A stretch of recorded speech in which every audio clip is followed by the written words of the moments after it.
वैश्विक महामारी corona virus से आज संपूर्ण विश्व चिंतित है, परेशान है, दुखी है।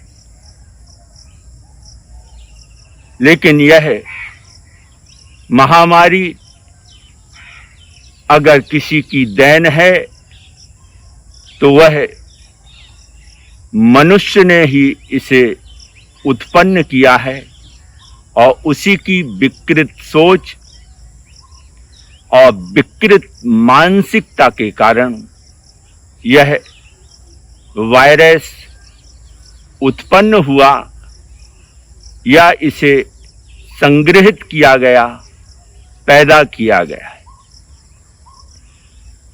अगर यह लैब से वायरस निकला है तो यह व्यक्ति की विक्षिप्त मानसिकता और सोच के कारण निकला है, और अगर यह वायरस उस मांसाहार की मार्केट से निकला है तब भी यह व्यक्ति की, मनुष्य की विकृत जो भोजन की लालसा है, आहार की जो प्रक्रिया है, उसके कारण यह वायरस आया है, जिसने जीवन के केवल स्वास्थ्य पर ही नहीं, जीवन के हर पहलू पर प्रभाव डाला है। इससे शारीरिक, मानसिक, आर्थिक और आत्मिक नुकसान हुआ है।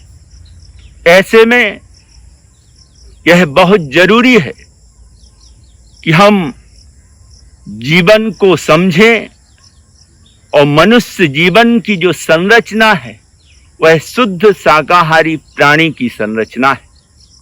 तो हमें शाकाहार को विशेष रूप से अपनाना होगा। इसके लिए जैन दर्शन हमें समाधान देता है, हमारा मार्ग प्रशस्त करता है। और भगवान महावीर स्वामी कहते हैं कि अहिंसा संयमो तवो, कि हमारे जीवन में अहिंसा आनी चाहिए, हमारे जीवन में संयम आना चाहिए, हमारे जीवन में तप आना चाहिए और हमारा जीवन शाकाहारी बनना चाहिए। हम जैन जीवन शैली को अपना करके, योग अध्यात्म की प्रक्रियाओं को अपना करके इस महामारी से निजात पा सकते हैं, बच सकते हैं, और उसके साथ साथ हम अपने जीवन में स्वस्थ, शांति के साथ अपनी प्रगति और उन्नति कर सकते हैं। ऐसे में बहुत जरूरी है कि हम अपने जीवन को समझें, क्योंकि जीवन है तो सहज है, दुख होगा, सुख होगा, अनुकूलताएं होंगी, प्रतिकूलताएं होंगी, परेशानियां होंगी। लेकिन इसी जीवन में महापुरुषों ने उस परम स्थिति को, उस परम आनंद को, सुख को, शांति को भी प्राप्त किया है, जिसे पाकर के व्यक्ति अपने उस पूर्ण लक्ष्य तक पहुंचता है।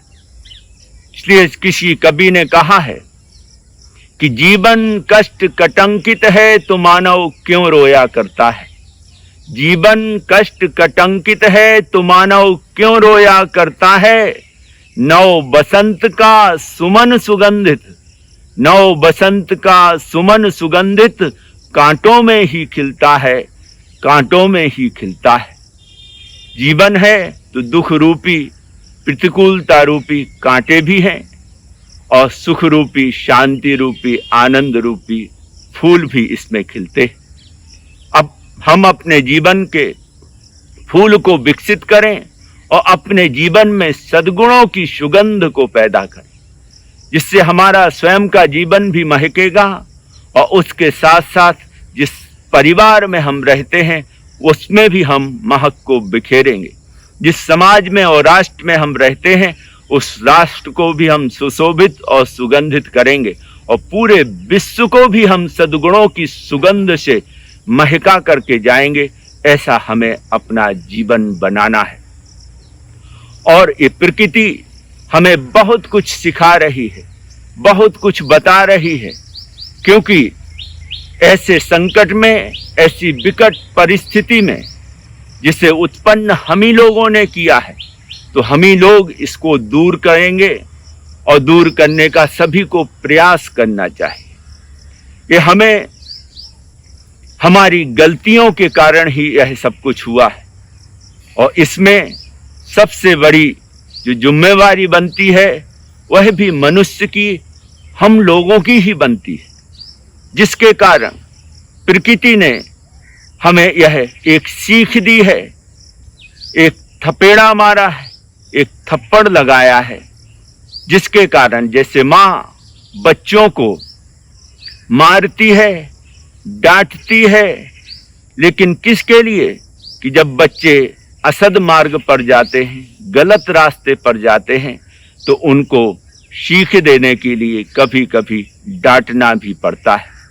प्रकृति भी हमें डांट रही है, हमें कुछ सिखा रही है, और हमें उसके प्रति अपनी आस्था, श्रद्धा, विश्वास बना करके प्रकृति के अनुसार अपनी जीवन शैली को, जीवनचर्या को बनाना होगा। वह अगर हम बना सकते हैं तो हमारा जीवन स्वस्थ भी रहेगा, शांत भी रहेगा और समृद्ध भी रहेगा। क्योंकि प्रकृति में हमेशा ये नियम है कि कोई भी चीज आती है तो जाती भी है। तो यह बीमारी भी आई है तो यह भी जाएगी, और यह भी देखें तो पूरे विश्व में या भविष्य में भी आएंगी ऐसी बीमारियां, भूतकाल में ऐसी आती रही हैं। क्योंकि जैन धर्म में अमोघ नियुक्ति में आज से 2400 वर्ष पहले चंद्रगुप्त मौर्य के समय में आचार्य भद्रबाहु स्वामी ने वर्णन किया है, जो आज WHO ने नियम निर्धारित किए हैं, जो सावधानी बताई है, उस समय भी आगमों में और शास्त्रों में यह वर्णन है।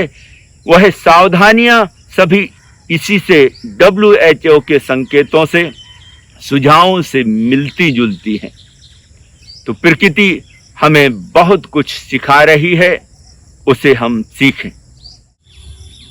प्रकृति धरती मां ने अपने घावों को भरा है।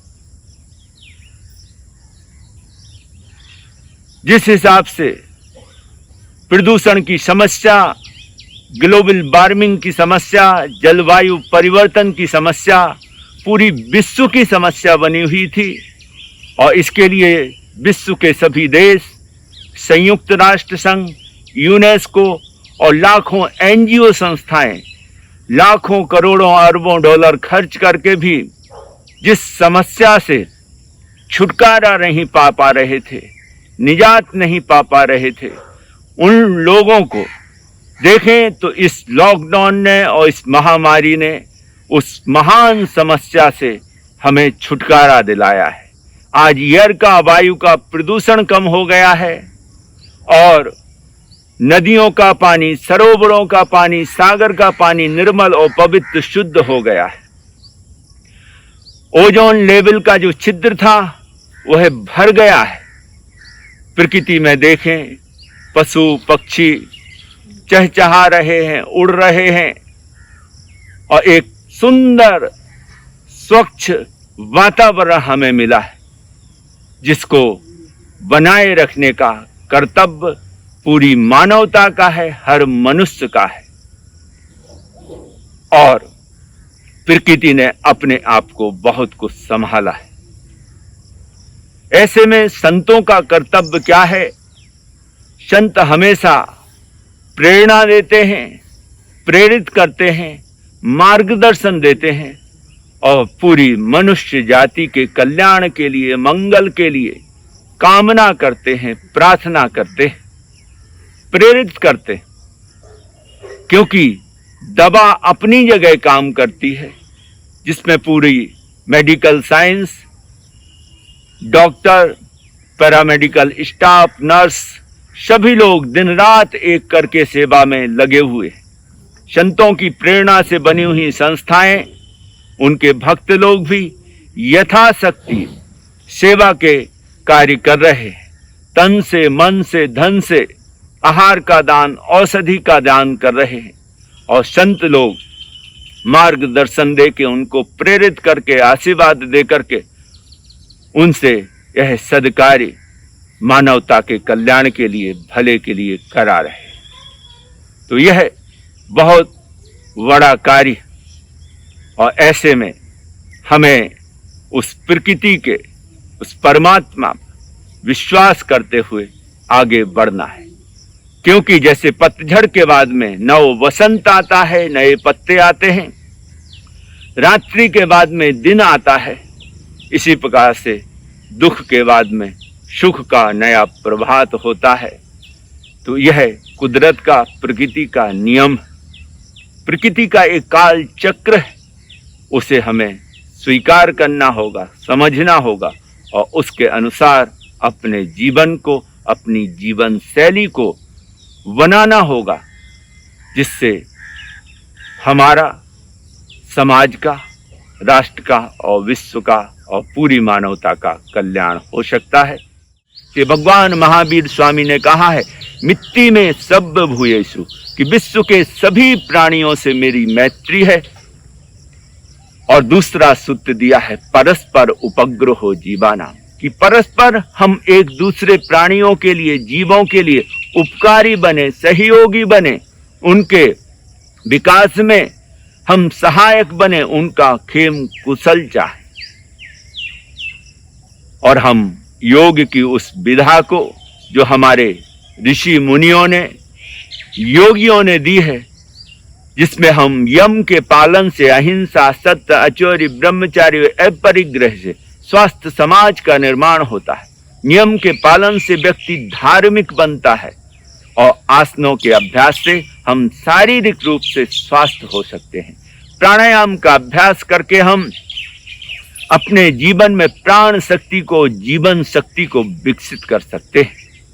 और ध्यान के द्वारा हम अपने चित्त को शुद्ध करके अपने अंदर पॉजिटिविटी को, सकारात्मकता को बढ़ा सकते हैं।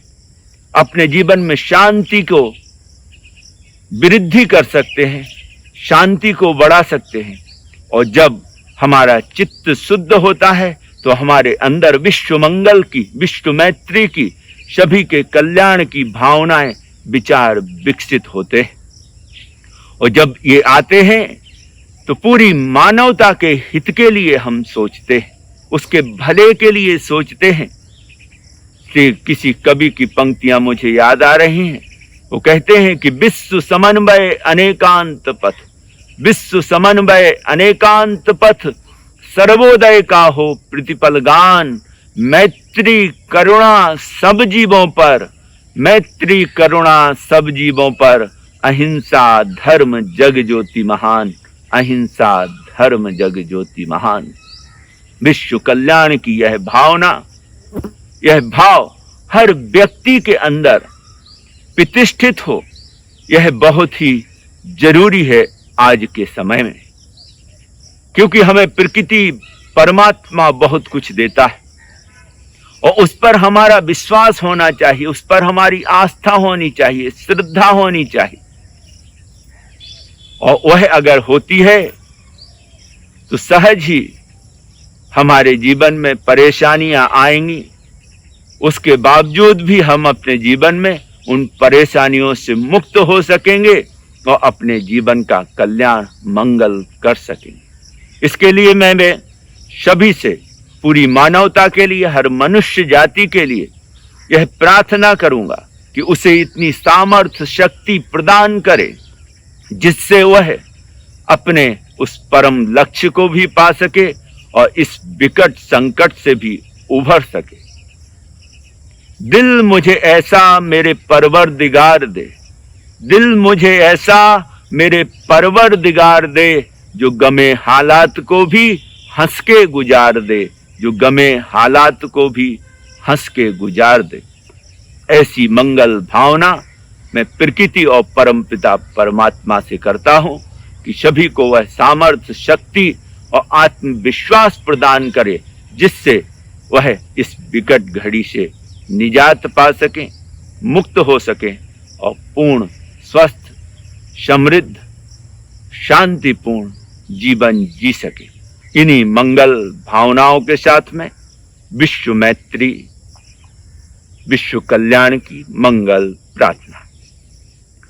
सर्वथा सौ सुखी थाओ, समता सौ समाचरो, सर्वत्र दिव्यता व्यापो, शांति सर्वत्र विस्तरो। ओम सर्वे भवन्तु सुखिनः, सर्वे सन्तु निरामया, सर्वे भद्राणि पश्यन्तु, मा कश्चित् दुःख भाग् भवेत्। धम्मो मंगल मुकिट्ठम, अहिंसा संयमो तवो, देवा वितमं नमन्सन्ति, यस्य धम्मे सयामणो।